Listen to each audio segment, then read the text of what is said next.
Ah, tiens, la lettre N. N comme neutralité. Ça fait un moment qu'on n'en a pas parlé de la neutralité du net. Sébastien, je pense. C'est toi qui nous parles Oui, tout à fait. de ça. Hein, de nouveau, ce sujet qui revient très régulièrement hein, Ouais. au devant de Et là, l'affiche. je trouvais intéressant de faire un follow-up parce que justement, alors si vous voulez retrouver le dernier épisode, on avait dans les épisodes précédents, c'était dans l'épisode 145 des Ah, Technos, bien. j'ai Ouais. retrouvé l'épisode. Et on avait parlé du fait que la FCC, donc la commission américaine qui s'occupe de réglementer un petit peu le marché des télécoms, Mhm. avait proposé une loi comme quoi elle voulait en gros abroger la règle sur la neutralité du net. Et comme le veut le protocole dans ces cas-là, elle avait proposé une consultation publique, c'est-à-dire que les gens pouvaient laisser des commentaires par rapport à cette proposition sur Mhm. le site internet. Et il était ressorti de cette consultation un support absolument incroyable pour l'abrogation de cette loi, donc pour l'abrogation de la neutralité du net, tout simplement, alors que tous les sondages disaient que le grand public était massivement contre. Donc ça avait soulevé quelques sourcils, et certains analystes avaient trouvé qu'un paquet de ces commentaires étaient carrément louches, parce qu'ils étaient ils étaient attribués à des personnes qui n'étaient même pas au courant. Donc c'était un petit peu étrange. Ouais. Alors à l'époque, il y avait un juge qui avait trouvé ça tellement étrange un juge de la circonscription de New York, si mes souvenirs sont bons, qui avait demandé à Ajit Pai et donc à la FCC de révéler, enfin de fournir des documents qui prouvaient que ces commentaires n'étaient pas faux. Et à Mhm. l'époque, la FCC avait tout simplement répondu que, ils avaient subi une attaque DDoS qui avait, sur le système de commentaires, qui avait un petit peu truqué, qui avait un petit peu introduit certains commentaires frauduleux, mais que deux, allez-vous faire voir chez les Grecs pour voir si j'y suis. Parce qu'ils n'étaient pas en gros obligés de révéler ces documents, et donc ils ont envoyé le juge se faire cuire à neuf. Mhm. Et là, il se trouve qu'il y a un juge fédéral maintenant qui a répondu favorablement à la requête d'un journaliste. Yay, on aime les contre-pouvoirs, qui avait intenté un procès contre la FCC en disant non, vous devez fournir ces documents parce que les commentaires sont pas légitimes. Or, ils ont été pris en compte dans la décision qui a été prise. Et là, le juge a dit oui, effectivement, vous devez révéler les documents. Et notamment, la question qui était posée, c'était que, en fait, sur le système de commentaires, on pouvait soit soumettre un commentaire sur le site web, soit soumettre les commentaires en uploadant un fichier CSV. C'est-à-dire soumettre une Une chier de liste. commentaires, Ouais. toute une liste de commentaires d'un coup, sans les attribuer forcément de manière très fiable. Et c'est là où on avait vu qu'effectivement, il y avait des noms un peu bizarres qui ressortaient. Et donc maintenant, le journaliste a obtenu du juge que la FCC fournisse les CSV, à condition qu'il les ait encore.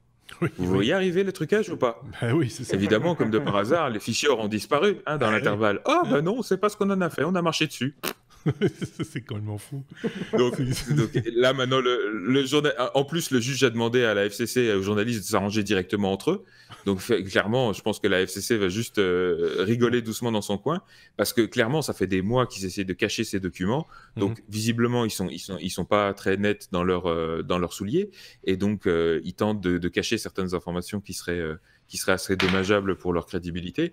Et c'est quand même assez frustrant, d'autant que pour le coup, le journaliste avait aussi demandé du coup à accéder au log des serveurs pour vérifier quand ces fichiers étaient datés, et ça a été refusé. Et il y avait aussi un échange de mails assez étrange auquel il avait eu accès, mais alors les mails, vous savez, avec les grosses bandes noires pour cacher les noms et les dates, Oui, c'est ça. euh, C'est une qui preuve. faisait quand même état d'une, oui, c'est ça, qui faisait quand même état d'une conversation très étrange entre le support technique de la FCC d'un côté et certains groupes de pression, certains lobbies de l'autre, qui avaient soumis un grand nombre de commentaires favorables à l'abrogation de la neutralité du net. Donc tout ça est pas net. C'est le moins qu'on puisse dire, pun intended, et il va falloir voir maintenant si la FCC se plie aux directives du juge, mais à mon avis ils vont trouver encore un moyen de tourner autour. Et moi j'aime bien la fameuse démocratie américaine qu'ils essayent de vendre partout dans le monde. Mhm. C'est très inspirant, je trouve. Moi, la question que je me pose toujours dans ce genre de grands conflits, on a déjà eu comme ça des exemples. Marc, un de nos chroniqueurs réguliers également, vient régulièrement avec ses grands procès, ses grandes. mais on ne connaît jamais l'aboutissement. Tu vois ce que je veux dire? Ça se perd dans les limbes à un moment donné, et tout le monde s'en fout, on dirait. À un moment donné. Il n'y a plus personne qui va au bout des choses, au fond des choses. Ouais. Ici, même nous, hein, il faut le reconnaître, mais nous ne faisons, je tiens à le répéter, que de commenter l'actualité que d'autres diffusent. On a l'impression de temps en temps qu'on a parlé d'un truc dans l'épisode 145, 146, et quoi après? Bon, ici, en l'occurrence, on en parle parce qu'il y a eu un rebond, mais bon, sinon, on n'en parlera déjà plus. Hein.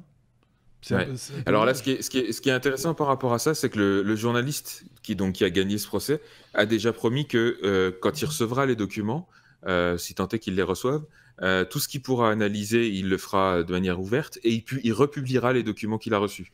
Donc pour permettre justement à d'autres de continuer à faire d'autres analyses, etc. Donc lui, il va faire ce qu'il peut. Maintenant, il fera ce qu'il peut avec la merde qu'on va lui envoyer, et il y a fort à parier que ce sera effectivement plein de trous, quoi. Encourager les journalistes d'investigation, hein, ce sont des garants de la démocratie aussi, soyons clairs. C'est pas, un journaliste n'est pas l'autre. Il y a ceux qui font comme on l'avait déjà dit dans d'autres épisodes et dans d'autres sujets, des titres putaclic. Des titres putaclic, et d'autres qui mouillent la chemise et qui vont au fond des choses. Et ce sont ceux-là essentiellement qu'il faut encourager. Je pense que là, on peut pas être beaucoup plus clair. Hein.